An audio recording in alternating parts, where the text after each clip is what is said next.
Welcome to YouTube channel MSolve. বন্ধুরা, আমাদের পৌনঃপুনিক সিরিজের আজকে আমরা ক্লাস 3 নম্বর বা থার্ড ক্লাসে পৌঁছেছি। তো এই ক্লাসের আজকের যে কনসেপ্ট আলোচনা করব সেটা আমরা দেখাচ্ছি।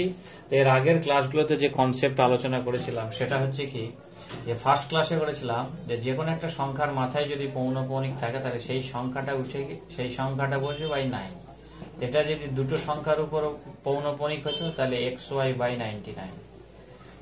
এবার যদি তিনটে সংখ্যার উপর মাথায় পৌনঃপুনিক হতো তাহলে কি তিনটে সংখ্যা আবার তিনটে নয়।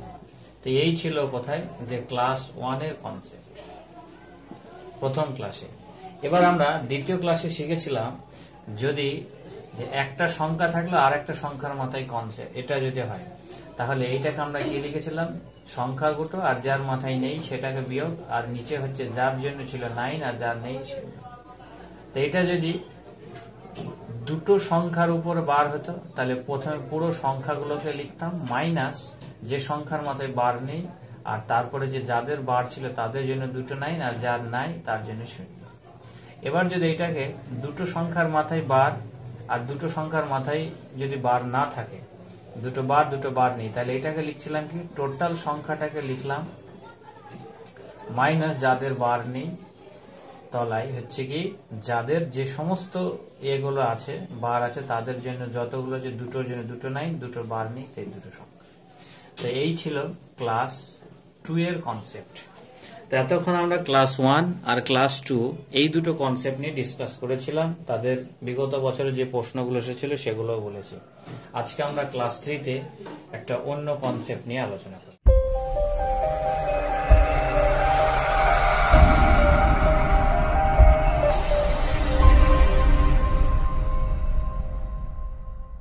আজকের ক্লাসের যে কনসেপ্ট সেটা হচ্ছে কি, যে এতক্ষণ আমরা যা দেখছিলাম যে ডেসিমালের আগে, তো এখন যদি ডেসিমালের পরের তো টোটালটা পৌনঃপুনিক, কিন্তু ডেসিমালের আগের যদি কোনো সংখ্যা থাকে তো তখন আমরা কি ব্যবস্থা নেব। তো এটাও সেম প্রসেস, টোটাল সংখ্যাটাকে লিখবো আমরা xyz, টোটাল সংখ্যা লিখলাম। এবার তার সঙ্গে যার মাথায় নাই সেইটা হচ্ছে x, যার মাথায় পৌনঃপুনিক নাই। এবার হচ্ছে কি, এই আমরা দেখব কি এইটুকুর ভিতরে ডেসিমালের পরের যাদের বার আছে তাদের জন্য 99। দুটো সংখ্যার উপর বার ছিল তাই 99, একটা হলে একটা 9, কিন্তু এই সংখ্যার জন্য কোনো কিছু হবে না, তাই যেমন ছিল এটাই হয়ে গেল। এইটাকে এক ধরনের রিপ্রেজেন্টেশন এরকম করা হয়। আবার এক ধরনের রিপ্রেজেন্টেশন হচ্ছে কি, এই যাদের জন্য নাই, ধরো যে সংখ্যাটার জন্য দশমিকের আগে ছিল সেটাকে লিখলাম, আর এইটা হচ্ছে কি ঠিক আগের D2 নিয়মে যেটা আগে করেছিলে, ধরে নিলে এইটা ছিল কি যে yz পাওয়ারে, তার মানে এইটার জন্য ছিল যে 0.yz পাওয়ার, তাহলে এইটার যার নিয়ম সেটা হচ্ছে কি এটা পূর্ণ সংখ্যা হয়ে yz বাই এটার জন্য হচ্ছে 99। তো এই রিপ্রেজেন্টেশনকে এরকম ভাবেও লেখা যায়, আবার এই প্রেজেন্টেশনটাকে এরকম ভাবেও লেখা যায়। তো যে সালে যে প্রবলেম যেরকম ভাবে অ্যান্সার চাচ্ছে, যদি এরকম পূর্ণ সংখ্যা দিয়ে থাকে অ্যান্সার চাই, তাহলে ডাইরেক্টলি এই প্রসেসটা অ্যাপ্লাই করবে। আর যদি দেখো যে একটা কোনো ভগ্নাংশ ফের ডেসিমাল রিপ্রেজেন্টেশন দিয়েছে তাহলে এই রিপ্রেজেন্টেশনটাকে অ্যাপ্লাই করবে। তো 1.27 বার, ঠিক আছে। তাহলে এদের অ্যান্সারটা কি পাবে, আমি টোটালটা কি বলেছি, টোটাল সংখ্যাটা লিখবে, ঠিক আছে। আর যে সংখ্যাটার মাথায় বার নেই সেইটা হয়ে গেল -1, আর এই দুটোর জন্য পৌনঃপুনিক ছিল তো এই দুটো 99। এখানে এই সংখ্যার জন্য কোনো শূন্য বসবে না, মাথায় রাখবে, ঠিক আছে। তাহলে এটা আলটিমেট হয়ে গেল কত, 126/99। 3 দিয়ে যদি কাটে তো 3 4 12, 3 দোকানে 6, এখানে 33, ঠিক আছে। আবার যদি 3 দিয়ে কাটে তো 3 14 42, 3 11, তাহলে এটা হচ্ছে 14/11। অথবা এইটাকে যদি পূর্ণ সংখ্যা লেখো এটাও একটা অ্যান্সার, যদি এটাকে লেখো 11 1/3 ঠিক আছে। তো এটা হচ্ছে এইরকম ভাবেই করা যাচ্ছে, এটা একটা অ্যান্সার, এটাও একটা অ্যান্সার। এবার যদি আমরা আগের মেথডটাকে এই প্রসেসে করতে চাই তাহলে দেখো 1 লিখলাম, আর এখানে লিখবো 27 লিখলাম, আর এখানে হচ্ছে 99 লিখলাম, ব্যাস, এটা হচ্ছে একটা অ্যান্সার। এবার যদি এটাকে আরো সিম্পলিফাই করো, দেখো 9 দিয়ে 3 9 27, 9 11 99, তাহলে এখানে 1/3 11। এটা এরকম ভাবে করা যাচ্ছে। তো এসএসসি 2012 সালে এটা এসেছিল। এটা বলেছে কি এইটার তো একটা ফ্র্যাকশনাল ভ্যালু হয়েছে, তো এর যেটা নিউমারেটর এন্ড ডিনোমিনেটর হচ্ছে মানে হচ্ছে লব আর হরের যোগফল, ঠিক আছে। তার মানে ধরো এটা যদি লব হয় আর এটা হচ্ছে হর হয়, তাহলে এটা একটা ভগ্নাংশ পাচ্ছিলাম। তো বলেছে এই যে লব আর হর পাচ্ছি, এই লব আর হরের যোগফলটা কত, এটা পরীক্ষায় এসেছিল। তো আমরা প্রথম আগে এই জিনিসটাকে বার করি ভগ্নাংশটা, তারপরে ওদের লব আর হরের যোগফলটা বার করব। তো দেখো, তো সেম প্রসেস।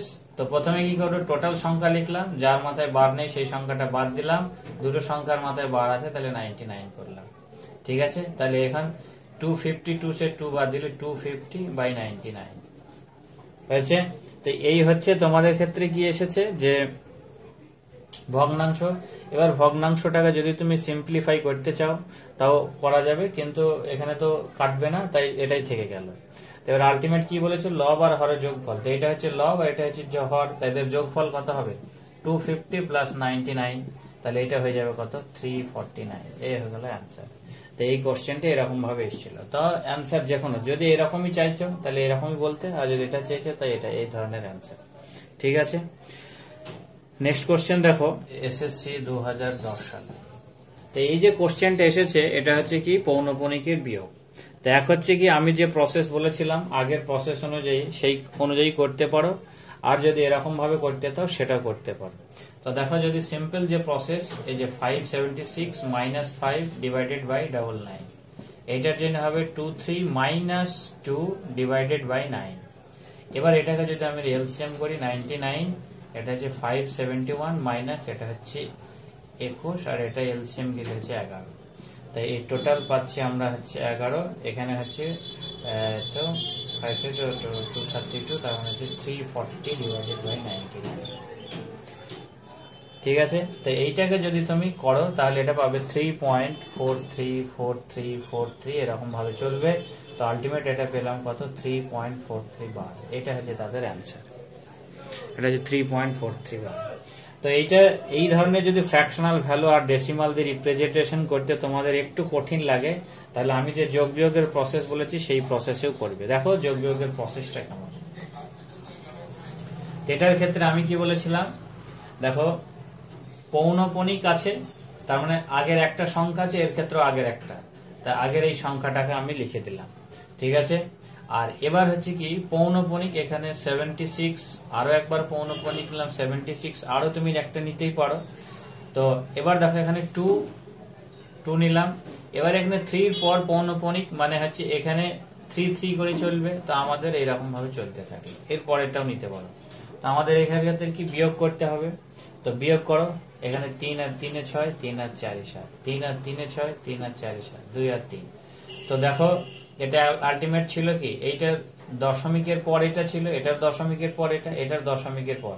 তো 3.4343 করে বাড়ছে। তো আলটিমেট এটাকে রিপ্রেজেন্ট কিভাবে করছে যে 3.43 বার। এই হয়ে গেল অ্যান্সার। তো তুমি এরকম ভাবে সিম্পলি করতে পারো, ঠিক আছে। নেক্সট একটা কোশ্চেন, এসএসসি 2009 সালে। তো দেখো এটা হচ্ছে পৌনঃপুনিকের মাল্টিপ্লিকেশন দিয়েছিল। তো খুব সহজ একটা প্রবলেম, সিমিলার প্রসেস। দেখো 12, এখান থেকে একটার উপর নাই তো 1 মাইনাস, একটার উপর বার 9 ইন্টু এখানে দুটোর উপর বার আছে তাই 03, আর দুটোর বারের জন্য দুটো 9, ব্যাস এখানে মাল্টিপ্লাই, আর কিছু নাই। তাহলে এটা পেলাম কত, এটা হচ্ছে 11/9 ইন্টু এখানে হচ্ছে 3/99। তো এখন যদি এটা কাটাকুটি করো 9, এখানে 3 হচ্ছে 3, তো এটা হচ্ছে 1/27। তো এটা হচ্ছে একটা ভগ্নাংশ পেলাম। আর এইটাকে যদি তুমি আবার ফার্দার করো, ডিভাইড করো, তাহলে এটাও হবে ওই 0.037037 এরকম ভাবে রিপিট করবে। তো আলটিমেট এটা হবে 0.037 বার। তো এই গেল আজকের কনসেপ্টের যে ক্লাস 3 ভিতরে ছিল। এবার এই 3 আরো একটা কিছু সাব পার্ট, সেই কনসেপ্টটা নিয়ে আমরা নেক্সট ক্লাসে ডিসকাস করব। Thanks for watching. আর এখনো পর্যন্ত চ্যানেলটিকে সাবস্ক্রাইব করোনি, অবশ্যই চ্যানেলটিকে সাবস্ক্রাইব